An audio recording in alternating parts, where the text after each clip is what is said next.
You already know this. You've been doing it since you were 5. Remember building Lego? You'd grab a red block, a blue block. Maybe they didn't look like they fit together. But if you stepped back, zoomed out, you realized, fuck.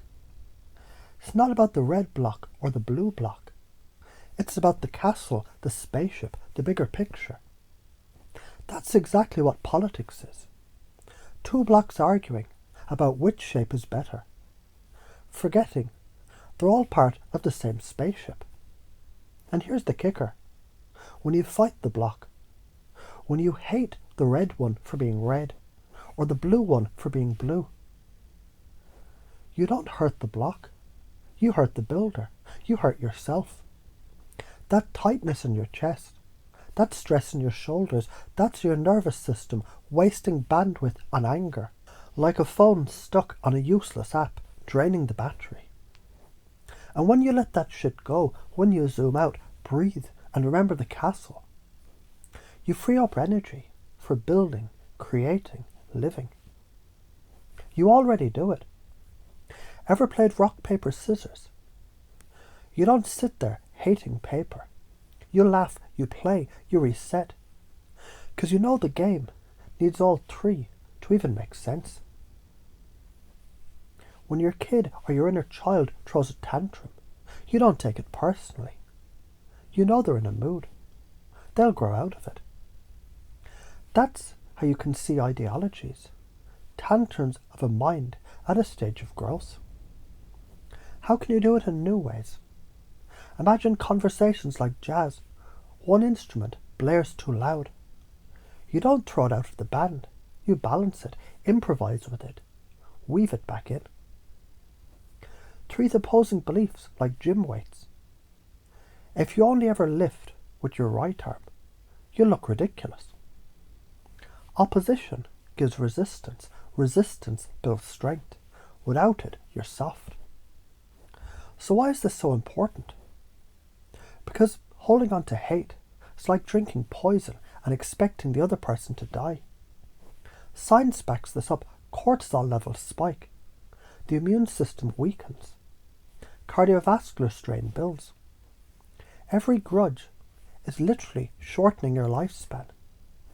Meanwhile, compassion, measurable increases in oxytocin, dopamine, serotonin.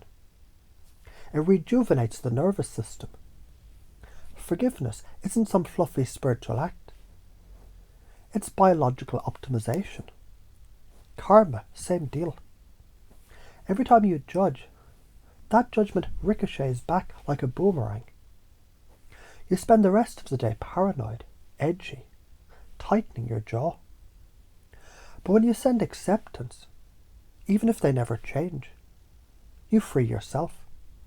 That's cause and effect. That's real-world spiritual physics. So why are you afraid to do it? Because you think if you don't fight them, they'll win. But notice, that's the playground logic of a scared 5-year-old. Science again, mirror neurons fire when you meet conflict with aggression, escalating the loop. But if you interrupt the pattern, soften, balance, redirect, you scramble the code. You become the author of the narrative instead of the puppet in the drama. So what happens if you don't do this? You get stuck in ideological quicksand, sinking deeper while screaming at the other side. Your health collapses under the weight of chronic stress. Your kids, co-workers, friends pick up your bitterness like second-hand smoke. What happens if you do? Conversations become chess instead of fistfights. You start enjoying the game. Your nervous system relaxes, opening creativity, intuition and resilience. You become the eye of the storm, the lighthouse in the dark. People can't help but be drawn to your steadiness. Ever notice how a riddle scrambles your brain? What's the sound of one hand clapping? Boom, confusion. The conscious mind glitches, and in that crack, the unconscious sneaks in. New wiring. Same here. When you say wait, What if both sides are right and wrong at the same time? Your old belief short circuits, leaving space for balance to slip in. That's the upgrade point. Listen, if you keep hating the other side, you're like a kid refusing to eat vegetables because they're gross. Fine, don't eat them, but don't cry later when your teeth rot and your body weakens. Every action has a cost. Every judgment you carry is a weight that you lug uphill.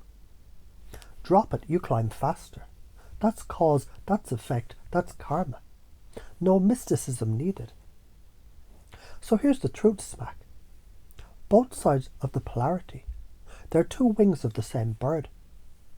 Cut one off, the bird crashes. Balance them, the bird flies. Science shows it, your nervous system proves it. Your lived experience demonstrates it. And deep down, you've always known it. You already balance when you breathe in and breathe out. When you walk, left foot, right foot. And when your heart beats, relax, contract. Life itself is balance. So fuck the polarity. Stop wasting life hating shadows. Be the balance, be the builder, who loves the red and the blue blocks, because without them, there's no castle. And as you hear this, you're unconscious. It's already rewiring. Releasing the stress, the anger, the tension. Installing this truth, not as a thought, but as an identity. Your balance, your love. You are the parent who doesn't pick favorites, but teaches both kids to grow. And every breath you take from now on anchors it deeper, naturally, effortlessly, forever.